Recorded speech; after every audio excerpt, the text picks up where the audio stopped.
శుక్లాంబరధరం విష్ణుం శశివర్ణం చతుర్భుజం ప్రసన్నవదనం ధ్యాయేత్ సర్వవిఘ్నోపశాంతయే అగజానన పద్మార్కం గజానన మహార్నిశం అనేకదంతం భక్తానాం ఏకదంతం ఉపాస్మహే.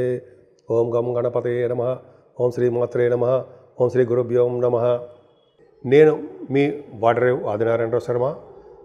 మీకు నా వీడియోస్ నచ్చితే చేయాలనుకుంటున్నాను.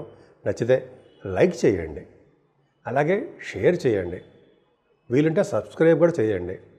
మన వీడియోస్ అందరికీ కనిపిస్తూ ఉంటాయి. సో ఈ విధంగా 1 జూన్ నుంచి 15 జూన్ వరకు కూడా ఇప్పుడు మనం తెలుసుకోబోతున్నామండి. అంటే 1 జూన్ 2025, 15th జూన్ 2025, 15 డేస్ యొక్క ఈ ప్రభావం జూన్లో అంటే గ్రహాల యొక్క ప్రభావం ఎలా ఉండబోతోందో ఇప్పుడు మనం తెలుసుకుందాం. వృశ్చిక రాశి వారికి రవి బుధులు సప్తమాస్థానంలో ఉండడము, కుజుడు కూడా తన మీరు ఓన్ హౌస్ని చూసుకోవడం వల్ల మీకు చాలా బాగుంటుందండి. ఆనందంగా ఉంటారు, తృప్తిగా ఉంటారు. అలాగే వేళ్ల పట్టు భోజనం చేస్తుంటారు, చక్కగా ప్రేమగా మీకు వడ్డించే వాళ్ళు ఉంటారు. అంతేకాకుండా మీరు ఫైనాన్షియల్ స్టేటస్ బాగా పెరిగి తీరుతుంది. కుటుంబంలో వృద్ధి కలుగుతుంది. ఆభరణ యోగం కలుగుతుంది. చదువులో బాగా రాణిస్తారు. పుత్ర సంతాన జననం కలగడానికి అవకాశాలు ఎక్కువ ఉంటాయి. ద్వితీయంలో గురుడున్నా, ద్వితీయ భావం గురుడు చూసినా కూడా అవకాశాలు ఎక్కువ.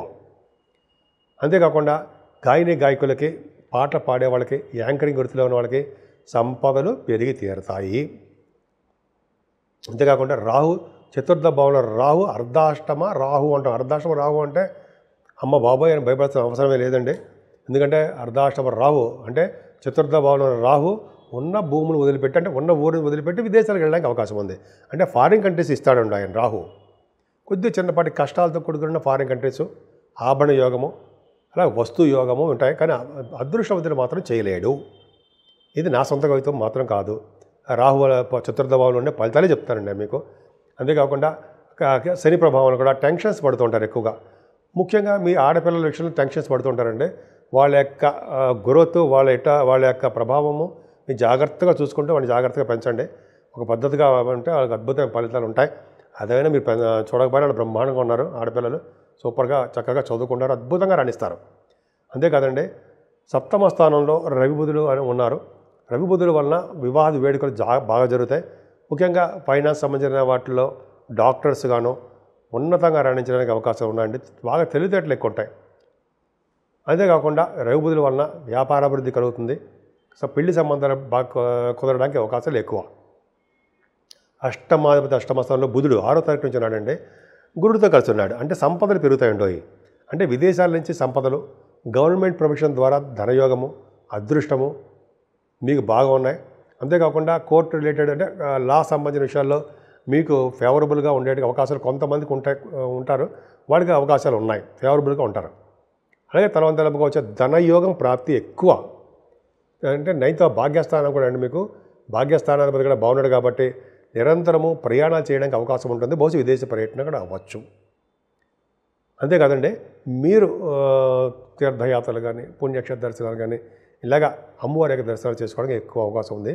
అన్నిటికంటే మెయిన్ ఇంపార్టెంట్ ఏంటంటే 10th హౌస్ రాజ్యస్థానం, కర్మస్థానం. అక్కడ కుజుడు ఉన్నాడు. మీ కుజుడు ఇంతకుముందు నీచ స్థితిలో ఉండిపోయి అయ్య బాబోయ్ నీచలో ఉన్నాడండి అని ఆ కుజుడి గురించి చెప్పలేక నేను బాధపడేవాడిని. ఇప్పుడు అలా కాదు, ధైర్యంగా చెప్పగలను. 10th భావంలో కుజుడు అగ్నితత్వ రాశిలో, సింహరాశిలో బలంగా ఉన్నాడంటే మీరు మొనగాడు అనిపించుకుంటారని అర్థం, ప్రొఫెషనల్గా. అంతేకాకుండా కుజుడు దిగ్బలుడు ఉండవు. దిగ్బలతలో ఉన్న వాళ్ళకి చాలా పవర్ ఉంటుందన్నమాట. అంటే మీరు ఎవరి మాట వింటారో, మీరు చెప్పింది అందరూ వినాలనే తత్వం వింటారు. అలాగే వింటారు కూడా. మీకు సహాయ సహకారాలు కూడా చేస్తూ ఉంటారు. అలాగే పొలిటికల్ రంగంలో కూడా మీరు ఉండడానికి అవకాశం ఉంది. గవర్నమెంట్ ప్రొవిషన్లో కూడా మీరు ఉంటారు. పదవులు కూడా బాగా పొందుతారని అర్థం అండి. ముఖ్యంగా కొంతమంది సాఫ్ట్వేర్ రంగ ఉద్యోగస్తులకి, అలాగే భూములు చేస్తారు సార్, రియల్ ఎస్టేట్ బిజినెస్లు, అయితే వ్యాపారాలు, లేకపోతే ఉద్యోగాలు, ఇవన్నీ వాళ్ళకంటే రియల్ ఎస్టేట్ వాళ్ళకి కుజ ప్రభావం బాగుంది కాబట్టి మీరు దూసుకుపోతారు. అంటే భూములు అమ్ముడుపోవడము, అపార్ట్మెంట్స్ అమ్ముడుపోవడము అంటారు సార్, అవన్నీ ఇప్పుడు జరగబోతున్నాయండి. కుజుడు బలవంతుడైపోయి కేతుతో కలిసి ఉన్నాడు. అద్భుతం. సో ఈ విధంగా మీ వృశ్చిక రాశి వాళ్ళకి బాగుంది. అలాగా పైగా తీర్థయాత్రల కోసం మీరు బాగా ధనాన్ని బాగా ఖర్చు పెడుతుంటారు. సన్మానాలు కూడా మీకు బాగా జరగడానికి అవకాశం ఎక్కువ ఉంది. కానీ రాహుకేతువుల మధ్యలో మీకు ప్లానెటరీ పొజిషన్ ఉండిపోవడం వల్ల రావుకి మీకు తెలిసినట్టుగా మీకు అమ్మవారి పూజ చేయించుకోండి. వీలుంటే కాళహస్తి వెళ్తే చేయించుకోండి మంచిది. అలాగే రావు కేతులు సుబ్రహ్మణ్య స్వామి ఆరాధన, కేతుకి సంబంధించిన గణపతి ఆరాధన, పౌర్ణమికి సంబంధించినటువంటి పూజలు చేసుకోవడం వల్ల పూజలు పౌర్ణమి వెళ్ళిన తర్వాత గణపతి ఆరాధన అంటే చవితి సంకటహర చతుర్థి అంటాం. ఆ రోజు పూజ చేసుకోవడం వల్ల మంచి ఫలితాలు ఉంటాయండి. అలాగే అంతేకాకుండా మీకు శుక్రుడు వల్ల వచ్చే దోషాలు కూడా ఉన్నాయి కాబట్టి అమ్మవారి యొక్క పూజలు చేసుకోండి. ఇందాక చెప్పినట్టుగా కనకదుర్గ అమ్మవారి పూజ చేసుకుంటే సకల సంపదలు కలుగుతాయండి. అన్ని రంగాల్లోనూ మీరు ముందంజలో ఉండడానికి అవకాశాలు ఎక్కువ. అంతేకాదండి, మీ వృశ్చిక రాశి వారు కూడా మీ రాశ్యాధిపతి కూడా అద్భుతంగా దశమస్థానం ఉన్నాడు కాబట్టి మీకు శుక్రుడు కూడా మీకు కొద్దిగా ఇబ్బందికరమైన వాతావరణం ఉంది. సప్తమాధిపతి అయ్యాడు కాబట్టి సప్తమాధిపతి అష్టమస్థానం ఉంటే భార్య మూలకంగా భర్త మూలకంగా ఇబ్బందులు ఉండడము, వివాద వేడుకలు లేకపోవడం జరుగుతుంటుంది. అందుకనే పార్వతీ అమ్మవారిని మల్లెపూలతో పూజించిన, శివుడికి మల్లె పువ్వులతోనూ, అలాగే కొంతమందికి ఏమో మారేడు దళాలు అంటారు కదా, మారేళ్ళ దళాలు మల్లెపూలతోనూ, అలాగే మల్లెపూలు తులసి దళాలతోనూ శివుడికి ఎవరైతే పూజ చేస్తారో అభిషేకించుకుంటారో వాళ్ళకి సకల సంపదలు మన ఇంట స్థిరలక్ష్మి ఉండడమే కాకుండా భార్యాభర్తలు అనురాగం బాగుంటుంది.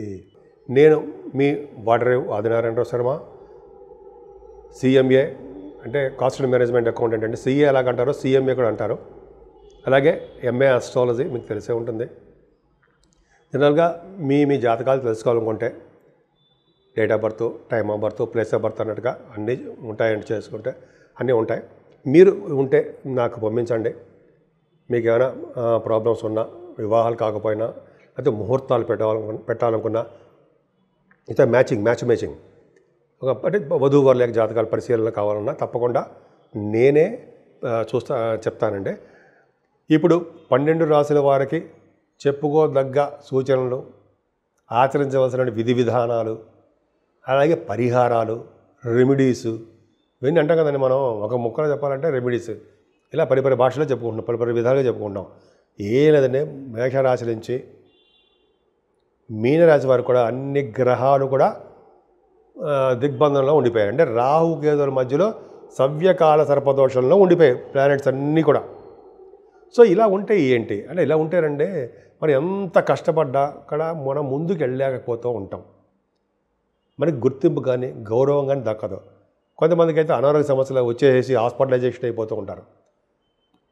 కొంతమంది పొలిటికల్ రంగంలో ఉన్నారనుకోండి, వాళ్ళకి పదవులు రాక ఎదుటి వాళ్ళ చేత తిట్లు, ఎదుటి వాళ్ళ చేత ఏదో విమర్శలు చేసుకుంటూ, రాజకీయ రంగంలో వాళ్ళకి కాదండి, అందరికీ కూడా.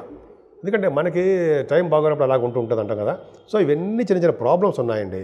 ముఖ్యంగా రాహుకేతుల వలన, శనైశ్వరుని వలన కొంతమందికి, కొన్ని గ్రహాల, కొన్ని రాసుల వాళ్ళకి దోషాలు ఉన్నాయి.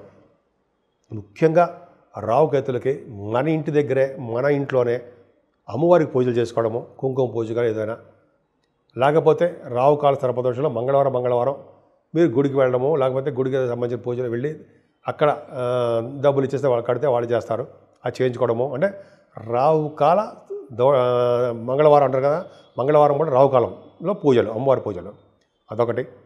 అలాగే పౌర్ణమి పూట కానీ అమావాస్య పూటలు కానీ అమ్మవారికి మనము ఏమంటారంటే చండీ హోమం అంటారు కదా, బాగా చేయించుకోవడం వలన, అలాగే సుబ్రహ్మణ్యేశ్వర స్వామి అధికంగా పూజించడం వలన మీరు బాగా రియల్ ఎస్టేట్ రంగంలో దూసుకుపోతారు. అంతేకాకుండా పౌర్ణమి వెళ్ళిన చవితి రోజు గణపతి ఆరాధన, ఓం గం గణపతియే నమః, ఓం గం గణపతియే నమః, ఓం గం గణపతియే నమః 108 సార్లు అనలేమా, అన్ని తీరుతాం. సో అలా చేసుకోవడం వలన దోషాలు చాలా పరిహారం అవుతాయండి.